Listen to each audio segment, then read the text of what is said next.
पार्श्वनाथ भगवान का, पार्श्वनाथ बालक का जन्म हुआ था, सुपार्श्वनाथ और पार्श्वनाथ। उस बनारस नगरी में वहां का राजा सुरसेन और रानी का नाम पद्मिनी, दोनों का बहुत स्नेह था आपस में। तो एक बार की बात है कि राजा अपने सभा में बैठे हुए थे, तभी एक वनमाली या कोई द्वार पर जो भी आया हो सूचना देने के लिए आता। उसने ये देखा कि 6 ऋतुओं के फल फूल आदि सब आ गए हैं, और फिर सूचना उसको खबर मिलती है, वो स्वयं पता चलता उसको, तो राजा को खबर देने आता। कौन सी? कि हे राजन, आपके नगर में उद्यान में यहाँ पर केवली भगवान आए हुए हैं। जैसे राजा ने सुना तो अपने परिकर के साथ पहले तो वहीं से नमोस्तु करता है, फिर सबके साथ में भगवान के निकट आता है। और जैसे आज सामान्य केवली थे, उनकी तो गंधकुटी की रचना होती ना, और उनके दिव्य वाणी कैसी होती है, अपनी ही भाषा में हुआ करती है। तो वो आकर जैसे राजा वहां आता तो प्रश्न करता है कि हे राजन, पूरी भगवान का उपदेश होता है, पूरे उपदेश को मुनि धर्म और श्रावक धर्म दोनों को लेकर के उपदेश होता है। पूरे उपदेश को सुनने के बाद फिर राजा कहता है, हे भगवान, रानी के साथ मेरा स्नेह क्यों है?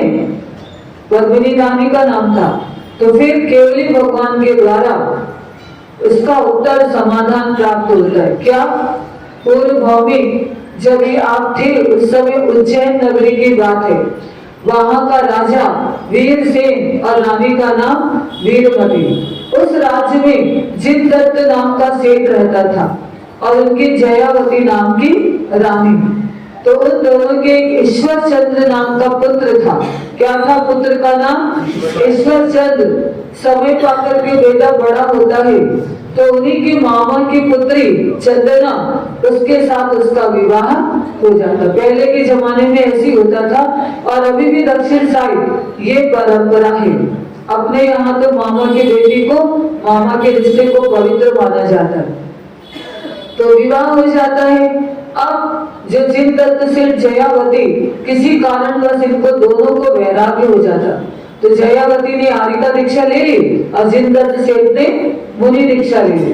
अब ईश्वरचंद सेठ जी हो गए, उनकी सेठानी का नाम चंदना। एक बार की बात है, उज्जैन नगर में अति मुक्तक नाम के मुनिराज आते हैं और मासु प्रवासी थे। तो ईश्वरचंद ने चौका आदि, पहले के जमाने शुद्ध भोजन करते थे तो चौका लगता है, पड़गाहन को भी खड़े होते, तो चंदना ने चौका आदि लगवा लिया होगा, सब कुछ काम हो गया होगा। फिर बीच में गैप होता ना, पड़गाहन आदि में कुछ समय रहता है, तो शुद्धि आदि करके लोग सब पड़गाहन के लिए खड़े हुए। तो इस पद्मिनी चंदना सेठानी नहीं आई, तो जिनने पड़गान तो कर लिया, मुनिराज पहुंच गया, कहा चंदना से कि आहार देने के लिए आओ, वो मना कर देती कि नहीं, मुझे आहार नहीं देना, रजस्वला हो गई। उसने आहार ऋतुमती भी कहते, रजस्वला भी कहते, वर्तमान की भाषा में आप लोग एमसी कहते। तो अब वहां तो मारवाड़ी समाज में तो अड़चन से हो गई, ऐसा कहते, हिंदी शब्द का उपयोग। अब आजकल का जमाना है, तो उसने कहा कि किसी को नहीं बताना और स्नान करके आ जाओ और आहार दे दो। तो वो पति पहले तो मना करते, लेकिन पति की आज्ञा, गलती कहाँ से हुई? पुरुष प्रयास से गलती हुई। इसीलिए वहां पर भैया लोग, बच्चे लोग चंदन छठ का उपवास करते। तो पति की आज्ञा है, पुनः वो नहा धो करके आ जाती है, आहार ऐसे समय में दे दिया अशुद्ध अवस्था में। 3 दिन के बाद वो तो मासो प्रवासी मुनिराज थे, उनको तो कुछ पता ही नहीं, वो तो आहार लेके चले गए। 3 दिन के बाद इन दोनों को उसी भाव में कुष्ठ रोग हो जाता, बहुत परेशान दोनों, कुष्ठ रोग हो गया दोनों को, गलित कुष्ठ, जिससे पीप आदि निकलता। इस प्रकार से कुछ दिनों के बाद वहां पर श्री भद्र नाम के मुनिराज पधारते हैं। सभी लोग दर्शन के लिए जाते, अवधि ज्ञानी मुनिराज होंगे, उनके चरणों में ये दोनों दंपति पहुंचते हैं और इन्होंने कहा कि हे गुरुदेव, ये हमारे कैसे पाप कर्म का उदय आया कि हम दोनों को कुष्ठ रोग हो गया।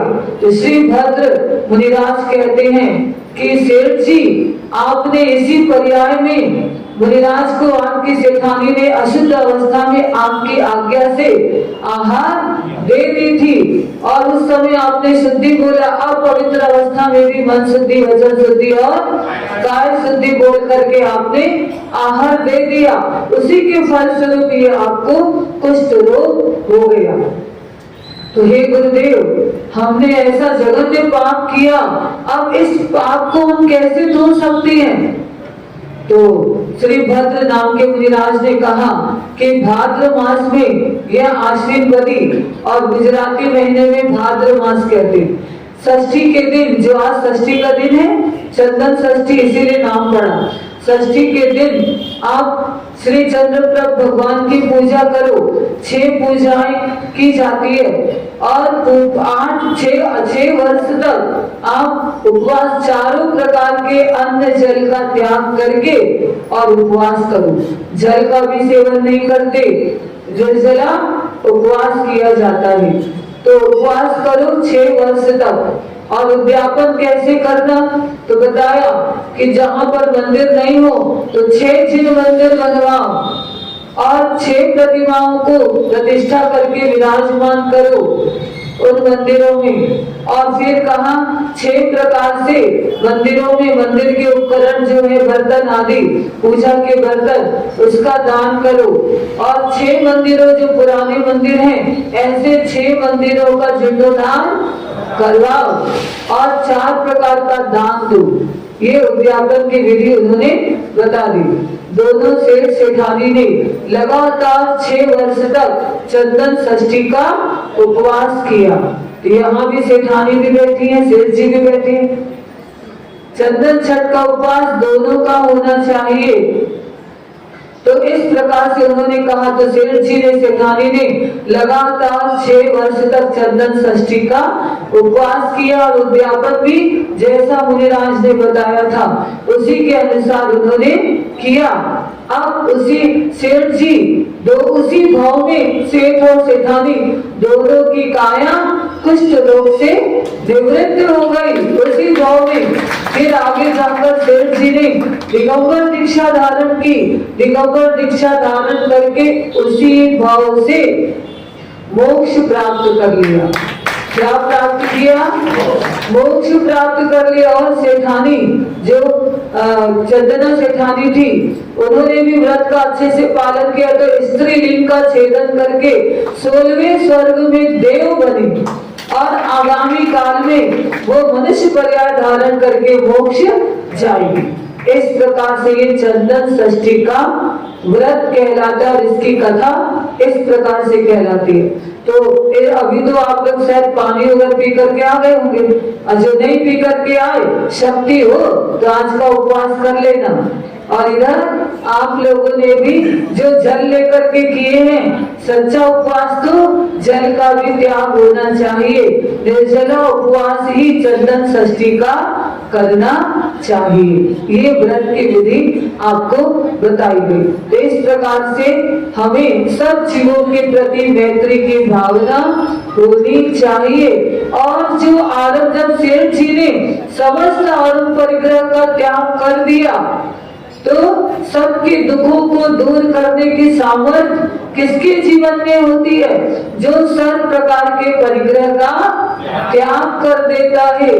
तो ऐसे वो ईश्वर चंद जी सेठ जी, जिन्होंने सब प्रकार के परिग्रह का त्याग कर दिया, मुनि दीक्षा धारण की और उसी भाव से निर्वाण को प्राप्त कर लिया, वही सबके दुख को दूर कर सकता है। अब 24 तीर्थंकर भगवान, जिन्होंने मुनिराज अवस्था में सब प्रकार के परिग्रह का त्याग किया था, अब वही 24 तीर्थंकर सिद्ध भगवान बन करके विराजमान है। जिनको हम याद करते हैं तो हमारे संकट भी दूर हो जाते। तो सामर्थ्य किसको प्राप्त होती है?